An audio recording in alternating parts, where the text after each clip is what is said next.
These are my video notes for Illinois versus Ohio State.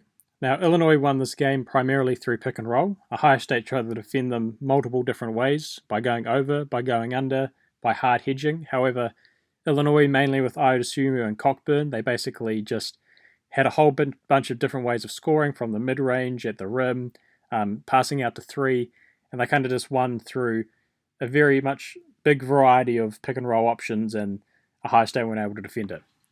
However, they mainly scored at the rim, as we can see here on the shooting chart. They went 19 of 31 from that area, and they scored 52%, literally over half their points right under the rim. So that's where Illinois was successful, and that's just because Ohio State has a lack of size in that area. Ohio State somehow had 9 blocks in this game, yet still somehow managed to give up over 50% of their opposition points at the rim. So that kind of tells you what sort of game it was, especially considering that Illinois only shot 4 3-point shots in the entire game, 4 of 12 for 33.3%. So they weren't relying so much on the three, especially when you see their 2 to 3 point shooting ratio was 1 to 0.3. So 1 2-point shot to every 0.3 3-point shots. It wasn't their focus. They were primarily just running at the rim, and with volume, they were just getting points in there and succeeding. Looking at the video now, I'm just going to look at a bunch of different pick and roll plays and see where Ohio State went wrong, look at the different coverages they tried, and see how Illinois scored. So this is one of the first clips that we've got.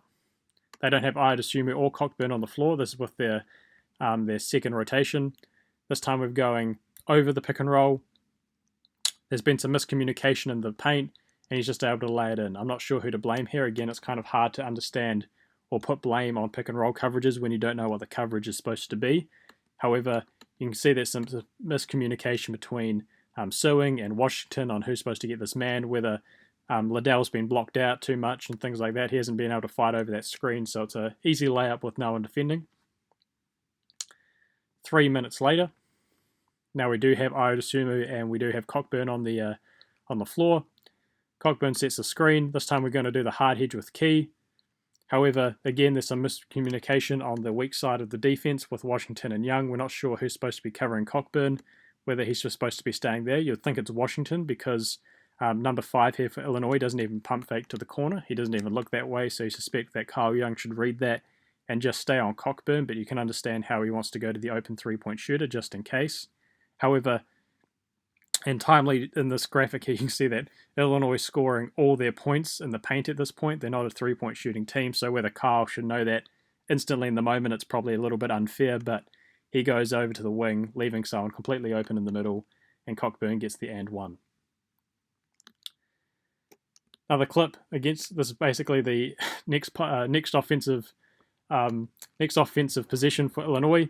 This time we go over again. We're doing a horn set this time, but again, it's the same sort of concept. We're doing a pick and roll with Cockburn and Iodosumu. This time, Key does not hard hedge, which is unusual for Ohio State because they usually hard hedge these pick and rolls on the wings. Time Washington goes over. And this time, again, Illinois had not scored any points from the 3-point range, so this is actually quite an impressive pass from Iodosumu, but that's why he's one of the best players in the country. How he just flies it on the other side of the court, got an open 3-point shot, and it goes in. You'd ask why Walker here doesn't even contest the shot. He only gets about halfway, just kind of gives up and lets it go. But either way, it's an incredible pass and an easy 3-point shot. Later in the first half, 7 or 8 minutes to go, now we're going to try and do something different. Ohio State's going to go under these screens. So now we've got Sewing going under the screen, Cockburn going to the paint. Iodosumu pulls up in the mid-range and gets a semi-open or semi-uncontested shot and is able to get it in. Now, you'd think here that I think Sewing here is going to be the prime suspect for the next few clips because he's the one who's supposed to be guarding Iodosumu. You would want to be a little bit quicker, but he is trying to defend, as you can see by jumping out, putting his arms up here, the passing lane to Cockburn. However, that kind of gives up some space, and when he's at the point of release here, you can see that he's nowhere near Iodosumu and he's able to get the easy mid-range jumper, and it goes in. Again, it's unfair just because of confirmation bias. We should say, Sewing should definitely just be closer to Iodosumu. That might be a little bit unfair, especially considering how good he is, considering that he's probably going to be an NBA draft pick, but either way, you've got to put some fault on someone, and that's who it is probably going to be in that clip. Here we've got a baseline out of bounds play. We'll let the play develop. Iodosumu gets the ball at the top of the key. We're going to run horns again, but same concept. He's going to go Cockburn's way. We're going under again with Suing. And again, it's the same thing. He doesn't exactly, here he doesn't even contest the shot. Again, he's trying to probably be primarily concerned about the passing lane, but Cockburn just flies into the rim, and then I'd assume he gets an easy open 2-point jumper, and it just goes in. Maybe a possible, just going back to this last clip, maybe a possible remedy is for Washington to come over into this paint area here and just have essentially Liddell blitz or even just switch this pick and roll, but that might not work either because Cockburn is, 7'3" and might just be able to get the ball and dunk it in, but either way, whatever the strategy was, it was not working. Second half this time, they didn't run it as much in the second half. I don't know if that's just because they wanted to go something else or Ohio State was defending it better. But here we've just got a simple pick and roll. This time we go under again.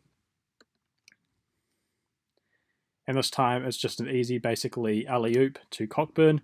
And again, I don't know who I would primarily say is at fault here. It might be Suing, considering that Washington's doing a good job of staying ahead of Iodasumu. That's why he passes it, and Liddell gets in the way as well. But Liddell obviously can't go off Iodasumu here because otherwise it's going to be a contested, but it is going to be a layup. But he can't go off Cockburn, obviously, otherwise it's just going to be what happens here. So you think that maybe Suing should maybe bump Cockburn here, get in his way, at least cause some sort of interference to make it not so easy for him to get in the rim, because when he does get it here, there's no one near him. And I would say primarily my biggest suspicion is Suing is here maybe at fault. But again, that might be a little bit unfair. Saying that though, we basically run the exact same thing after here. We've got Washington this time, he goes under, then he has to go over because it's a double set screen. And Suing, this is what he should have done. The last clip basically just bumps Cockburn here to make sure that a easy alley-oop is not available. So primarily in the last clip, you could say that maybe Suing was at fault for not doing exactly what he does here, essentially just body checking Cockburn. However, because Washington went under on the second screen, or over on the second screen, well, since there was a double screen to begin with, again, we've got this situation where Iodasuma's got space, and you suspect maybe that Liddell should have just basically blitzed him here or put a hand in his face, but again, Iodasuma is one of the best players in the country, is able to get up a floater, and it goes in. So those were just a series of clips of pick and roll, seeing how Illinois attacked Ohio State and how Ohio State tried to defend them. However, it was not working, and Illinois scored a bunch of points, and they won the game eventually. Ohio State also had some really poor shot selection at the end. They've been regressing from three-point shooting from the last 3 games or 4 games. That's why they've been losing. They just don't have the spacing they used to, or the three-point shooters they used to, mainly with Justin Ahrens regressing back to his mean. But either way, Illinois won this game. So if you have any questions, my email's in the description. If you like the output window, that's also in the description. And thank you very much for watching. I hope you learned something.